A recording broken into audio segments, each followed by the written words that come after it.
Hello दोस्तों, स्वागत है आप लोगों का फिर से मेरे यूट्यूब चैनल में मारूफ एग्ज़ाम क्रैक में। आज मैं फिर से आप लोगों के लिए कुछ स्टेटमेंट बेस्ड एमसीक्यू क्वेश्चंस लाया हूं। जैसे कि हमें पता है कुछ ही दिनों के अंदर फरवरी की 8 तारीख जो कि हमारे सीटेट का एग्ज़ाम का डेट है वो शुरू होने वाला है फरवरी के 8 तारीख से। तो हमें उस चीज़ के लिए तैयार होना होगा क्योंकि इस बार का जो एप्लीकेंट है वो करीब करीब मैंने पिछले वीडियो में भी आप लोगों को बताया है कि मोर देन 25 लाख्स एप्लीकेंट ने अप्लाई किया है। तो कंपटीशन जो है वो ह्यूज मार्जिन में है। तो हमें उनमें से चुन के आना है और अपना जो सपना है उसे साकार करना है। तो इसी के लिए मैं अपने चैनल पे ये वीडियोस लाता हूँ आप लोगों के लिए। तो कृपया करके आप लोग इन वीडियो को देखिए, खुद से एमसीक्यू लगाइए और कोशिश कीजिए कि 150 में 130, 140 या फिर 120 तक 20 तक तो लाना ही है किसी भी हाल में, अगर आप जनरल कैटेगरी से हो। बाकी जितने भी कैटेगरी है उन सबको पता है उनको कितना लाना है। तो हर कोई पढ़ रहा है क्योंकि अभी बस ज़्यादा से ज़्यादा 1 महीना 10 दिन के आसपास के टाइम हमारे पास बाकी है। उसी बीच ही हमें तैयारी करके किसी भी हाल में एग्ज़ाम में अच्छा नंबर लाना होगा ताकि हम किसी भी टीचर्स जॉब के लिए एप्लीकेबल हो जाए या फिर अप्लाई कर पाएँ। तो शुरू करते हैं। 20 क्वेश्चन हैं। ये क्वेश्चन जो भी मैं आप लोगों को करवाऊँगा वो दी मोस्ट इम्पॉर्टेंट है। अगर आप लोगों ने ये इम्पोर्टेंट क्वेश्चन कर लिए तो आशा करते हैं कि 70% चांसेस है कि आपके एग्जाम में यहीं से क्वेश्चन आ जाए या फिर सिमिलर इसी टाइप पे आ जाए। तो चलिए शुरू करते हैं। अगर आप लोगों को किसी भी क्वेरी आप लोगों का रहता है तो प्लीज़ कमेंट सेक्शन में कमेंट कीजिए, और कुछ अगर और ऐड करना है तो आप लोग बताइए। लेकिन अभी फ़िलहाल मैं सबसे ज़्यादा फोकस कर रहा हूँ CDP पे, चाइल्ड डेवलपमेंट और पेडागोजी के ऊपर में। ठीक है, तो पहला क्वेश्चन है हमारा, consider the following statement about the development. Development के बारे में पूछा है। 4 ऑप्शन दिए हैं हमारे। क्या है? Development is a continuous process. Development proceed from general to specific. Development is independent of maturation. Development follow a predictable pattern. तो क्या होगा आंसर? तो ऑब्वियसली 1 एंड 2 ही होगा क्योंकि development is a continuous process होता है। डेवलपमेंट कभी खत्म नहीं होता until unless you pass away or you someone die, alright? And development process from general to specific होता है। पहले डेवलपमेंट शुरुआत से शुरू होता है, बेसिक से, उसके बाद स्पेसिफिकली एक तरफ होता है। ठीक है, तो 1 and 2 is the correct option. Explanation दिया है, development continuous and the flow general to the specific pattern, it closely related to the maturation, not independent. ठीक है, मैच्योरेशन, जितना आप मैच्योर होगे उतना ज़्यादा डेवलपमेंट आपको सहायता करेगा। Consider the following statement regarding the Jean Piaget theory. Jean Piaget theory इनमें से कौन सा है आप लोगों को बताना है। Children construct knowledge actively. Cognitive development in influenced by the social interaction. Schema are mental structure. Equilibration drives cognitive growth. क्या होगा आंसर? तो इसका आंसर होगा, देखिए, जिम पियागट ने क्या कहा था। सबसे पहले जीन पियागट जी ने कहा था, चिल्ड्रन कंस्ट्रक्ट नॉलेज एक्टिवली। बच्चे जो हैं वो एक्टिवली नॉलेज को क्या करते हैं, कंस्ट्रक्ट करते हैं, because at that time they are been very much active towards the thing that they are been desiring of. ठीक है, तो third, schema are mental structure से, ठीक है, उन्होंने कहा था। और चौथा है, equilibration drives cognitive growth. Equilibration, समानता जो है वो कॉग्निटिव डेवलपमेंट की ओर इशारा करता है। तो social interaction is emphasized by the Vygotsky, not Piaget. ठीक है, ये आपको मालूम होना चाहिए। जब भी सोसाइटी के बारे में बोले तो आपको हमेशा वाइगस्की को नज़रअंदाज करके पियागेट के बारे में सोचना है। सोसाइटी स्काफोल्डिंग जब भी आए, सोसाइटी स्काफोल्डिंग ये सब जब भी आए तो आप लोगों को पता होना चाहिए पियागेट साहब ने कहा था। क्वेश्चन नंबर 3 है, with reference to the intelligence, consider the following statement. Intelligence is a single general ability, पहला ऑप्शन। दूसरा ऑप्शन है, intelligence can be influenced by environment. Can भी कहाँ है, तो हो सकता है, ये हमेशा आप याद रखिएगा। Intelligence test measure potential. Multiple intelligence were proposed by Gardner. ठीक है, तो सबसे पहले कहा है कि intelligence is a single general ability. Intelligence is a single general ability, ऐसा होता है क्या? सिंगल एबिलिटी है क्या इंटेलिजेंस? नो। एक इंसान इंटेलिजेंट हो सकता है कई चीज़ों में। ठीक है, कोई पढ़ने में, कोई लिखने में, साथ में पढ़ने में, लिखने में, खेलने में भी हो सकता है। ठीक है, स्पेसिफिकली एक चीज को डिफाइन नहीं करता इंटेलिजेंट। तो ऑप्शन नंबर 2 है intelligent can be influence by environment. Can भी कहाँ है, तो हो सकता है, एनवायरनमेंट करता है इन्फ्लुएंस। ऐसा अगर कहता है intelligent totally influence by environment तो निगेटिव हो जाता, तो रॉन्ग हो जाता है। तो स्टेटमेंट नंबर 2 भी सही है। और multiple intelligent were propose by Gardner. Gardner साहब ने ही मल्टीपल इंटेलिजेंट के बारे में बोला था। तो obviously the answer is 2 and 4 यहाँ पे दिया हुआ है। एक्सप्लेनेशन आप लोग पढ़ के देख सकते हैं। नेक्स्ट क्वेश्चन जो है, consider the following statement about the learning. Learning के बारे में पूछा गया है statement, learning result in change in behaviour. Learning जो है वो बिहेवियर को इन्फ्लुएंस करता है, ऐसा कुछ है। या फिर learning is always a intentional. Learning हमेशा जागरूकता के अंदर आता है कि आप जागरूक होके ही सीखते हैं, ऐसा कुछ है। या फिर learning can occur through experience. ठीक है, या फिर learning is a life long process. देखिए इसमें है पहला जो ऑप्शन है ऑलवेज, जो कहा ये टोटली ऑलवेज नहीं होता, इंटेंशनली नहीं होता। कभी कभी लोग गलती करके भी सीख लेते हैं। हम कहते हैं ना, गलती करो सीख जाओगे। तो ये है। तो ऑप्शन नंबर 2 अगर एलिमिनेट करते बाकी सब सही लग रहे हैं। Learning result change behaviour, yes, behaviour को चेंज करता है। Learning can occur through experience, yes, experience ही तो लर्निंग सीखते हैं लोग। Learning is life long process, obviously learning is a life long process. Regarding the motivation in learning consider the following statement. The motivation का क्या तात्पर्य है learning में, ठीक है, इसके बारे में हमें पूछा गया है। तो intrinsic motivation arises from internal factor. Intrinsic मतलब भीतरी कहा है, ठीक है। Extrinsic motivation always lead to deep learning. Always कहा है ना, तो ऑलवेज जो भी है वो शब्द नेगेटिव होता है, तो हम इस स्टेटमेंट को काट देंगे। Motivation affect learning outcomes. Sorry, motivation can be develop, ठीक है। तो obviously 1, 3, 4 is the correct option. Consider the following statement about the inclusive education. Inclusive education के बारे में हमने कई दफ़ा बात किया है। हमारे सरकार ने भी इंक्लूसिव ग्रोथ के बारे में बहुत कुछ हमें मतलब कि बहुत ज़्यादा स्कीम्स जो है वो निकाले हैं, जैसे कि सबका साथ सबका विकास। इंक्लूसिव ग्रोथ का मतलब ही होता है सबका साथ सबका विकास। सब एक साथ एक जगह पे बैठ के एक तरीके चीज़ को सीख के विकास की ओर बढ़े, इसी चीज़ को कहते हैं हम क्या, इंक्लूसिव, सबका साथ सबका विकास, ठीक है। तो इसमें क्या है answer, it support diverse in classroom. Obviously diversification inclusive में होना ही होगा, तभी इंक्लूसिव कहा जाता है। Number 2, it's segregates children with specific special needs. ऐसा कुछ होता है क्या, स्पेशल नीड्स, अगर कोई स्पेशल नीड है किसी बच्चे को तो ये क्या होगा, डाइवर्स कर दिया ना, सॉरी इसको मतलब कि डाइवर्स कर दिया, ठीक है। डाइवर्सिटी एक चीज़ है, डाइवर्स कर देना, डाइवर्स कर देना मतलब कि इसको अलादा कर दिया, अलग कर दिया, कि स्पेसिफिक स्पेशल नीड्स उसको देखे, तो ये नहीं होगा। It promotes equal opportunities, obviously equal opportunity मिलना चाहिए। It require curriculum adaptation, adaptation curriculum CC भी इसमें सहयोग करता है। तो ऑप्शन क्या होगा, 1, 3 and 4, ठीक है। तो option number D is correct. Next question क्या है, with reference to the assessment consider the statement, ठीक है। इसमें क्या प्रश्न पूछा गया हमें,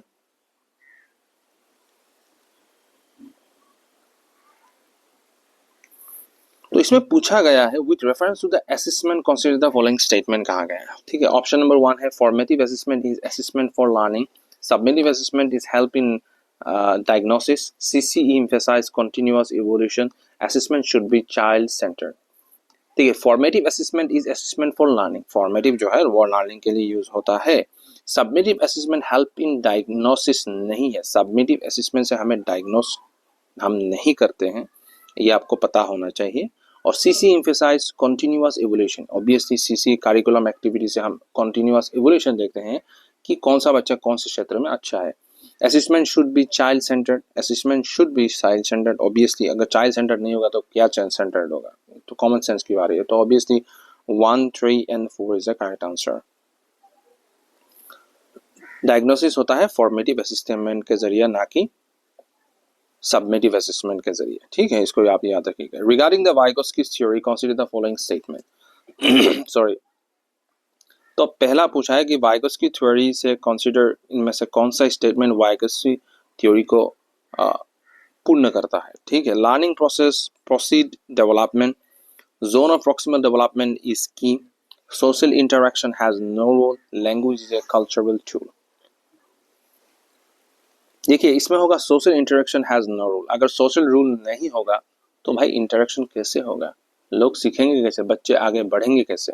सोसाइटी के साथ रहेंगे तभी तो आगे बढ़ेंगे, सीखेंगे तो सोसाइटी से ही ना एट द एंड। तो लर्निंग, जोनल प्रॉक्सिमल डेवलपमेंट सही है, language is a cultural tool ये भी सही है। तो option number 1, 2 and 4 is correct answer. Consider the following statement about memory. Memory के बारे में पूछा है। Short term memory has limited capacity. Long term memory is permanent. Yes, obviously. Short term memory has a limited capacity. Limited capacity है इसीलिए तो short term कहा गया है ना। Long term memory is permanent. ये गलत है, कोई भी मेमोरी परमानेंट नहीं होता। ऐसे कई चीजें हैं जो आपके दिमाग में अभी है लेकिन काफी सालों के बाद वो शायद आपके दिमाग से चला जाए, because your brain has been designed in that way that nothing will gonna stay for a long period of time until or unless something trigger it. कोई चीज अगर उस चीज को ट्रिगर करता है तो आपको रिकॉल होता है, उससे पहले आप भूल जाते हो। चंकिंग इम्प्रूव मेमोरी, ठीक है, ये भी सही है।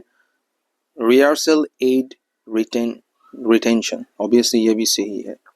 तो ऑब्वियसली आंसर क्या होगा? 1, 3 and 4 is the correct answer. Regarding the teaching strategies, consider the following statement. Teaching strategies के बारे में पूछा गया है। Lecture method promotes passive learning. Active based learning enhance engagement. Teaching should be learner centered. All learner learn at same pace. क्या होगा? देखिए हर learner जो है वो सेम पेस में नहीं सीखता। कोई बच्चा है जो एवरेज है उसको एवरेज तरीके से सिखाना पड़ेगा। He cannot be compete with the fast number child who is getting a good mark in examination or might be intelligent more than any other. It is an exceptional case. Alright, so हर किसी को अपना दायरा पता होता है कि कौन कौन से दायरे तक खींच सकता है अपने आप को, लिमिटेशन तक। तो हमें उसको नजरअंदाज नहीं करना। हमें पता है कि every student is equal in front of the eyes of this teacher. Alright, so क्या होगा? 1, 3, 2 and 3 is the correct answer. Consider the following statement about the emotions. Emotions के बारे में पूछा है। Emotion influence learning. क्या emotion influence करता है learning? Obviously emotion ही तो learning को influence करता है। अगर he is very emotionally attached to something then he will just do anything to achieve that one. Alright, so for example एक उदाहरण ले लीजिए, जैसे कि if someone is being dedicated to become an IAS officer, then he will just give his whole time to that particular thing to achieve his dream because it is his ambition in his life to attain it. So because he is emotionally attached to that particular thing, that is the most important thing that you should know it before you go ahead. Alright, so emotion obviously influence करता है। Number 3, positive emotion hinder learning. क्या ऐसा होता है? Hinder क्यों करेगा भाई? Positive emotion hinder क्यों करेगा? Positive is always an positive thing, it can not become a negative suddenly without any reason. So third क्या है? Emotional development affect socialization. Obviously teacher should address emotion, obviously teachers को करना चाहिए। Obviously the correct answer is 1, 3 and 4. Regarding moral development consider the statement. Moral development के बारे में पूछा है। Kohlberg proposed stage of moral development. Moral development is culture free. Moral reasoning developed with age. Social experience influence morality. क्या होगा answer? तो obviously moral development is culture free, ये गलत है। कल्चर फ्री नहीं है, मॉरल तो कल्चर से ही हमें सीखने को मिलता है, सोसाइटी से सीखने को मिलता है। तो obviously 1, 3 and 4 is the correct answer. Alright, next question. Consider the following statement about play. Play के बारे में पूछा है। Play is essential for development, ठीक है, जरूरी है। Play has no role in learning, ये क्या होगा? पहले बोला एसेंशियल फिर बोलता है नो रोल, नेगेटिव स्टेटमेंट है तो काट दो। तो ऑब्वियसली हमें प्ले इनहेंस एक्टिविटी सही है, play support social skill obviously. तो 1, 3, 4 is the correct answer again. Regarding the classroom management consider the following statement. Classroom management को मद्देनजर रखते हुए इन स्टेटमेंट को देखिए और बताइए। तो पॉजिटिव डिसिप्लिन इज इफेक्टिव, सही है, positive discipline is effective obviously. Punishment ensures learning, देखिए पनिशमेंट जो है वो रॉन्ग है। पनिशमेंट जब भी किसी भी सब्जेक्ट में या फिर सीडीपी में खास करके आए तो उस स्टेटमेंट को आप आंख मूंद के काट दीजिए, because it will be consider as wrong statement. बाकी सब सही है। Clear rules help management, teacher student relationship matters obviously, तो obviously 1, 3 and 4 is the correct answer. Consider following statement about growth and development. Growth and development के बारे में पूछा है। Growth is quantitative, सही है, quantitative होता है growth। Development is qualitative, development qualitative नहीं है भाई, development is also a quantitative thing. Alright, both are interrelated, both are interrelated, yes interrelated है। Growth stop, sorry I think development is quantitative है, तो yes it is true, develop जो है वो quantitative है, क्योंकि उम्र बढ़ती है तो डेवलपमेंट भी होता है शारीरिक, ठीक है, और मानसिक डेवलपमेंट होता है, क्वांटिटेटिव होता है, ठीक है। Growth is also quantitative obviously. Both are interrelated, yes both are interrelated. Growth stop in adolescence, ये गलत है। अगर एडोलेसेंस में अगर ग्रोथ स्टॉप हो जाए तो 14 साल से कोई बड़ा होगा ही नहीं, obviously this is negative statement, so correct answer is 1, 2 and 3.